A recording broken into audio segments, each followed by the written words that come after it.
नमस्कार, बहुत स्वागत है आप सभी का। आप देख रहे हैं न्यूज 18। मैं हूं आपके साथ पूजा सचदेवा। वक्फ संशोधन बिल की बात करेंगे जो अब बन चुका है कानून। खूब विरोध हुआ, खूब समर्थन भी मिला। कहीं पर मिठाइयां बंटी तो कहीं पर काली पट्टी भी बंधी बाजुओं पर विरोध के रूप में। लेकिन इस बीच कहा यह जा रहा था कि कहीं पर भी बहुत ज्यादा विरोध की तस्वीरें सामने नहीं आई, मतलब कि हिंसात्मक विरोध की। शांतिपूर्ण तरीके से ही प्रदर्शन किया गया।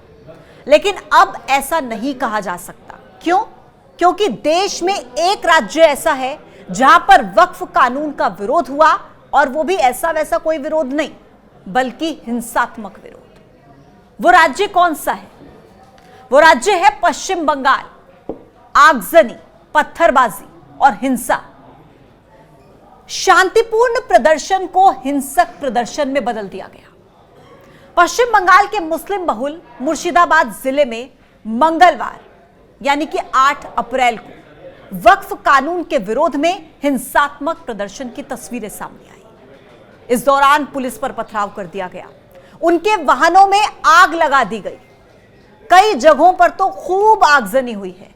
नौबत यह आ गई कि इंटरनेट सेवा बंद कर दी गई ताकि शांति व्यवस्था बनाए, उसको कायम कर पाए। कुछ प्रदर्शनकारियों ने संविधान नहीं मानेंगे ऐसे नारे तक लगा दिए। देखिए, मुर्शिदाबाद जो कि मुस्लिम बहुल इलाका है, 65% से ज्यादा मुस्लिम उस इलाके में रहते हैं। ममता बनर्जी का राज्य है पश्चिम बंगाल, और ममता बनर्जी की पार्टी ने खुलकर इस बिल का विरोध किया। सदन हो या सड़क हो, खुलकर उनकी पार्टी ने इसका विरोध किया। ये कहा कि हम इस बिल के विरोध में हैं। अब सवाल है एक कि आखिर वक्फ कानून पर यह बंगाल में ही बवाल क्यों मचा है? आखिर मुस्लिम बहुल मुर्शिदाबाद में यह हिंसा भड़की तो भड़की कैसे? सबसे पहले तो आप एक बात जान लीजिए कि यह हिंसा मुर्शिदाबाद जिले के जंगीपुर इलाके में हुई है। वो इलाका जो कि मुस्लिम बहुल इलाका है। यह घटना जंगीपुर इलाके में उस वक्त हुई जब दोपहर में बड़ी संख्या में लोग इस कानून को वापस लेने की मांग को लेकर इकट्ठा हुए थे। वो सभी वहां पर प्रदर्शन कर रहे थे। फिर अचानक से प्रदर्शनकारियों ने इलाके में तैनात पुलिस पर पथराव शुरू कर दिया। कुछ पुलिस की गाड़ियां तक तोड़ दी गई, उनमें आग लगा दी गई, और फिर देखते ही देखते ये मामला बिगड़ गया। पुलिस ने लाठीचार्ज किया, आंसू गैस के गोले दागे। इसके बाद तो प्रदर्शनकारियों ने जमकर बवाल काटा। उन्होंने पुलिस की गाड़ियों में आग लगा दी, जमकर तोड़फोड़ की, और देखते ही देखते पूरे इलाके में तनाव फैल गया। प्रशासन ने रघुनाथगंज पुलिस स्टेशन और सुदी पुलिस स्टेशन के पूरे क्षेत्र में धारा 144, जो कि नए कानून की धारा है 163, वो लागू कर दी। इतना ही नहीं, इलाके में इंटरनेट सेवा को बंद रखने के निर्देश दे दिए गए ताकि कोई अफवाह ना फैले, पैनिक सिचुएशन क्रिएट ना हो। कुल मिलाकर हालात बहुत तनावपूर्ण रहे। जानकारी यह मिल रही है कि यह जो हिंसा मुर्शिदाबाद में भड़की है, वो जंगीपुर के पीडब्ल्यूडी ग्राउंड में जो भाषण दिया गया था कुछ संगठन के नेताओं की तरफ से, उनकी वजह से भड़की है। जिसकी वजह से वहां पर मौजूद थी जो भीड़, वो अचानक से गुस्से में आ गई, उग्र हो गई। हालांकि मुर्शिदाबाद पुलिस इसकी भी जांच कर रही है। लेकिन यह कहा जा रहा है कि इस भाषण में बीजेपी, आरएसएस, मोदी के खिलाफ भड़काऊ बातें कही गई। मंच से कहा गया कि हमसे बाबरी मस्जिद छीन ली गई, मुसलमानों पर अत्याचार हुआ, अत्याचार कर रहे हैं, हमने कुछ नहीं कहा, लेकिन अब और नहीं। मोदी सरकार ने यह भूल की है। मुर्शिदाबाद के जंगीपुर के बाद सुती में भी वक्फ बिल के खिलाफ, कानून के खिलाफ प्रदर्शन हुआ। पश्चिम बंगाल में इस हिंसक विरोध प्रदर्शन के बीच यह बहुत महत्वपूर्ण है कि मुख्यमंत्री ममता बनर्जी सामने आती हैं और वो मंच से कहती हैं कि वो मुसलमानों की संपत्तियों की सुरक्षा को सुनिश्चित करेंगी। उन्होंने कहा कि बंगाल में वक्फ बिल लागू नहीं होने दूंगी और धार्मिक आधार पर बंगाल का विभाजन मैं होने नहीं दूंगी। ममता बनर्जी ने यह भी कहा कि कुछ लोग मुझसे पूछते हैं कि मैं सभी धर्मों के स्थानों पर क्यों जाती हूं। मैं अपने पूरे जीवन काल में वहां जाती रहूंगी, आप चाहे मुझे गोली मार दो।